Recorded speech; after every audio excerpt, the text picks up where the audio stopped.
آج میں والدین سے مخاطب ہوں۔ دیکھیے اکثر والدین یہ کمپلین کرتے ہیں کہ ان کے جو بچے ہیں وہ جھوٹ بولتے ہیں۔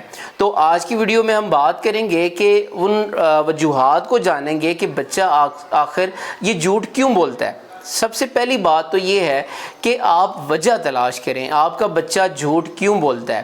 آپ یہ ہو سکتا ہے کہ آپ کے بچے نے اگر گھر میں کوئی غلطی کی، وہ اس ڈر اور خوف کی وجہ سے کہ اگر میرے والدین کو یہ بات پتہ چل گئی تو میرے والدین مجھے ماریں گے، اس مار سے بچنے کے لیے وہ جھوٹ کا سہارا لیتا ہے۔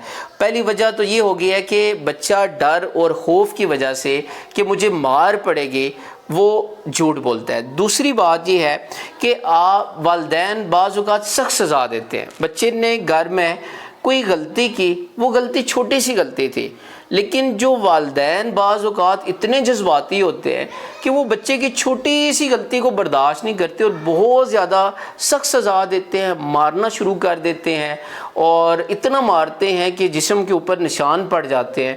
بچہ اس مار کو برداشت نہیں کر پاتا، بچے کے اندر ڈر اور خوف ہوتا ہے۔ اس سے بچنے کے لیے بھی بچہ کیا کرتا ہے جی؟ جھوٹ کا سہارا لیتا ہے۔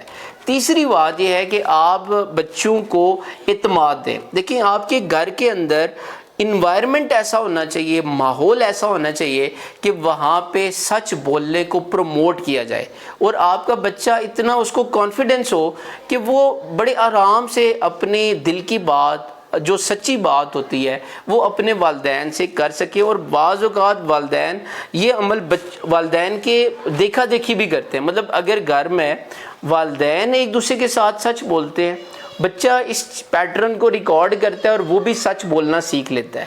اور بعض اوقات اگر والدین آپس میں ایک دوسرے کے ساتھ جھوٹ بولتے ہیں، بچہ اس پیٹرن کو بھی ریکارڈ کر رہا ہے اور بچہ دیکھا دیکھی جھوٹ بولنا شروع کر دیتا ہے۔ اور چوتھی بات یہ ہے کہ آپ سچ بولنے پر حوصلہ افزائی کریں۔ اب دیکھیں جو حوصلہ افزائی کرنا ہے یا اپریشیٹ کرنا ہے، یہ ایک ایسا عمل ہے کہ جب بھی حوصلہ افزائی کی جاتی ہے تو بچہ اس بیہیویئر کو، اس رویے کو ریپیٹ کرتا ہے۔ مطلب اگر بچے نے کوئی غلطی کی، اس نے سچ بتا دیا اور آپ نے اس کو شاباش دی، تو بچے کا پھر دل کرے گا کہ میں دوبارہ سچ بولوں۔ اور پانچویں بات یہ ہے کہ آپ سچ کو محفوظ بنائیں۔ سچ کو محفوظ بنانے کا مطلب یہ ہے کہ آپ اگر دیکھیں کہ بچے نے کوئی غلطی کی، والدین نے کہا مجھے سچ سچ بتا دو، میں آپ کو کچھ نہیں کہوں گا، بچے نے والدین کی بات پہ یقین کر لیا اور سچ بتا دیا۔ جیسے ہی بچے نے سچ بتایا تو والدین نے کیا کیا جی؟ والدین نے ان کو مارنا شروع کر دیا۔ اب بچہ یہاں سے کیا کرتا ہے جی؟ یہ سبق سیکھ لیتا ہے کہ اگر میں سچ بتاؤں گا والدین مجھے ماریں گے، ڈانٹ ڈپٹ ہوگی، لہٰذا میں نے سچ بتانا ہی نہیں ہے۔ تو آپ کیا کریں؟ سچ کو محفوظ بنائیں۔ بچے سے غلطی بھی ہوگی، آپ نے پرومس کر دیا، ایک کمٹمنٹ کر دی کہ آپ سچ بتا دو، میں کچھ نہیں کہوں گا۔